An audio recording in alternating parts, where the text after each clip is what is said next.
문희정의 외신 브리핑. 네, 밤사이 들어온 국제뉴스들 정리해드립니다. 문희정 국제정치평론가 스튜디오에 나와 계십니다. 어서 오세요. 네, 안녕하세요. 네, 미국에서 에이미 코니 베롯 연방대법관의 인준청문회가 드디어 시작이 됐네요. 그렇습니다. 이 현지 시각으로 12일 미국 상원 법사위원회는 베롯 연방대법관 지명자의 인준청문회를 시작했는데요. 예상했던 대로 대통령 선거 전에 베롯 임명을 강행하려는 공화당과 어떻게든 이를 막으려던 민주당의 공세가 치열하게 펼쳐졌습니다.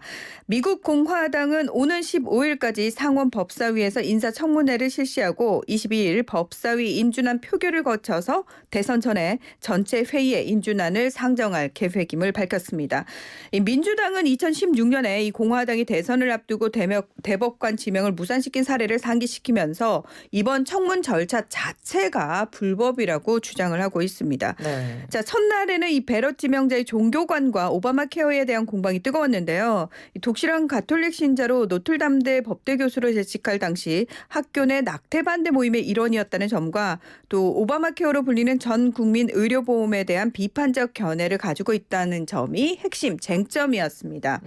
민주당은 현직 상원 의원인 카멀라 해리스 부통령 후보까지 화상으로 참여해서 베럿 지명자가 임명되면 수백만 미국인들의 건강보험이 폐지될 것이라면서 강력하게 비판하고 나섰습니다. 네. 자, 이에 대해서 베럿 지명자는 저의 종교가 법률적 판단에 영향을 미치지 않겠다라고 발언하기도 하고 또 정책 결정과 이 정부의 가치 판단은 선출된 정치 기관이 해야 한다. 법원이 해서는 안 된다. 이러면서 이 정치적 논쟁과 본인의 선을 긋는 모습을 보이기도 했습니다. 자, 전체 100석의 상원 의석 중 공화당이 53석으로 다수당을 차지하고 있는 상황에서 베럿 지명자의 인준이 통과되면 미국 연방대법원은 보수 6대, 진보 3의 지형을 형성해서 이 앞으로 수년간 미국 내 중요 재판이 이 보수 성향으로 기울어질 것으로 전망이 됩니다. 네. 자, 다음은 어제부터 계속해서 논란이 되고 있고요. 한국 내에서도 계속 보도가 되고 있습니다. 방탄소년단의 이 한국 전쟁과 관련된 발언에 대해서 이 중국이 계속해서 억지를 부리면서 논란을 만들고 있는데 이 부분에 대해서 지금 외신들도 주목을 하고 있나 보네요. 네, 그렇습니다. 이 미국 일간 뉴욕타임즈는 12일에 중국 누리꾼들이 BTS의 악의 없는 발언을 공격했다. 이런 보도를 내놓기도 했고요. 영국 BBC 방송도 이 중국 내에서 일부는 웨이보에서 이목을 끌지 않게 조용히 있자고 서로 요청하고 있고 또 다른 일부는 이 BTS의 리더죠. RM의 발언이 중국을 직접적으로 언급하고 있지 않다면서 BTS를 옹호했다. 이런 내용을 전달하기도 했습니다. 네. 대다수 외신들은 이번 사태를 다루면서 이 중국에서 외국 기업들이 중국의 애국심까지 살펴하는 사례라거나 또는 편협한 애국주의 성향을 고스란히 보여주고 있다는 비판적 보도들을 내놓고 있는데요. 로이터 통신도 삼성을 포함한 몇몇 유명 브랜드들이 명백히 BTS와 거리를 두고 있다라면서 이번 논란은 세계 2위 경제 대국인 중국에서 대형 업체들 앞에 정치적 쥐레가 깔려 있다라는 것을 보여준 가장 최근의 사례라고 보도를 했습니다. 영국의 파이낸셜 타임즈도 이 과거 갭과 메르세데스 벤츠 등도 달라이라마의 말을 인용한 광고를 낸 적이 있었거든요. 네. 그때 중국인들의 불매운동에 직면을 했었다라는 얘기를 하면서 이러한 움직임은 민족주의가 팽배한 중국에서 외국 브랜드가 직면한 위험을 드러낸다. 이런 비판을 했습니다. 자, 가뜩이나 코로나19 사태와 홍콩 보안법 강행 등으로 이 중국에 대한 부정적인 인식이 굉장히 커진 데다가 네. 또 미중 갈등으로 최대한 다른 국가들을 자신의 편으로 끌어들여야 하는 중국의 입장에서는 사실 BTS에 대한 돈 넘은 공격이 결코 긍정적으로 작용하지 않고 있다라는 거 정부 측에서 사실 너무 잘 알고 있거든요. 그래서 네네. 이번 BTS와 관련된 논란은 어떻게 보면은 예전에 그 고고도 방어 미사일 체계 사드 때와는 좀 입장이 다릅니다. 그때는 한알령이라고 해서 중국 정부 차원에서 내려온 어떤 제재였다면 지금은 중국 정부와는 관계없이 중국 네티즌 일부에서 일어나고 있는 문제이기 때문에 중국 정부에서는 이걸 어떻게든 빨리 진화하려는 입장을 보이고 있습니다. 네. 이 관영 매체 황구시보도 사실 기사를 삭제했고요. 이 중국 외교부도 미래를 바라보면서 우호를 도모하자라고 진화에 나섰습니다. 네.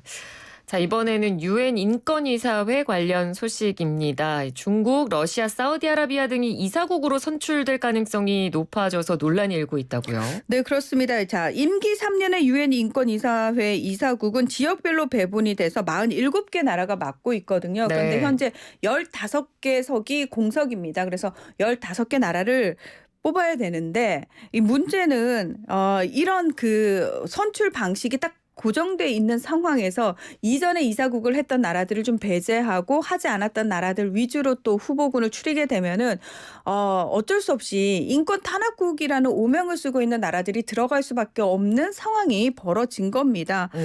현지 시각으로 13일 미국 뉴욕에서 이 현재 공석인 유엔 인권이사회 이사국을 뽑는 투표가 열릴 예정인데요.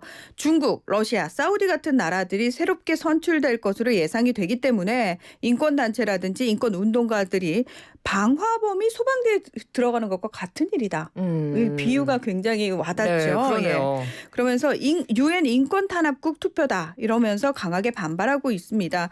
일단 4개국이 선출될 아시아 태평양 지역에서 후보가 사우디, 중국, 네팔, 파키스탄, 우즈베키스탄이고요. 그리고 2개국이 선출된 동유럽에서 러시아와 우크라이나가 후보입니다.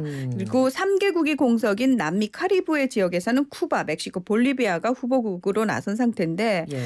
뭐 여성에 대한 인권 탄압이 굉장히 높기로 유명한 사우디라든지 파키스탄, 네팔 등이 후보로 거론되는 것이라든지 또 반체제 인사라든지 그 반체제 단체에 대한 잔인한 보복과 테러가 비일비재하게 자행되고 있는 중국과 러시아가 이게 선출될 네. 가능성이 지금 높기 때문에 많은 이들이 굉장히 경악을 하고 있는 겁니다. 그러니까 만약 정말 이들 나라가 이사국으로 선출이 된다면 현재 그 많은 그 당면한 인권 문제들 있지 않습니까? 예를 들어서 중국 같은 경우에는 신장 위구르 자치구에서 지금 벌어지고 있는 중국의 인종 말살 정책이라든지 또는 국경을 무시하고 반체제 인사에 대한 테러를 벌이고 있는 러시아 등에 대한 제재나 결의안이 제대로 나올 수 있을 것인지 그 부분이 지금 의문시 되고 있다는 겁니다. 네네. 그러니까 유엔 인권이사국 선출 방식과 결과에 대해서 사실은 이런 부분들 때문에 오랫동안 비판이 제기돼 왔는데요. 일단은 유럽연합 인권단체 등은 유엔 총회에서 이들 나라에 대한 지지를 유보해 줄 것을 요청하기도 했지만 아마도 이제 선출되지 않겠느냐 이렇게 예상이 되고 있습니다. 네. 자, 이제 끝으로 일본 소식입니다. 일본의 집권당이죠. 자민당이 경제 안보를 강화하기 위해서 일괄 추진법 제정을 주장하고 나섰다. 이게 어떤 내용인가요? 네, 자민당 내 조직인 신국제질서 창출 전략 본부가 미중 갈등의 첨예화를 계기로 각국이 국제질서 본연의 모습을 모색하면서 기존 국제협력 체제가 흔들리고 있다. 이러면서 경제정보 수집 능력을 강화하고 또 기술 우위의 확보, 유지 등 17개 항목에 대한 일괄 추진법을 제정해야 한다는 보고서를 내놓은 겁니다. 네. 그러면서 이 보고서 내용을 지금 일본 언론들이 좀 자세하게 보도를 하고 있는데요. 일단은 첨단 기술과 데이터 해외 유출 방지를 가장 최우선 과제로 내세우면서 지역별 분야별로 좀 세밀하게 일본이 전략을 세워야 한다. 이런 내용들을 제시를 하고 있습니다. 구체적으로 몇 가지만 좀 설명을 드리면 국가안보국 기능을 키우고 미국, 영국, 호주 등 기밀 정보를 공유하는 영어권 5개국 정보 동맹체 있죠. 파이브 아이즈에 네.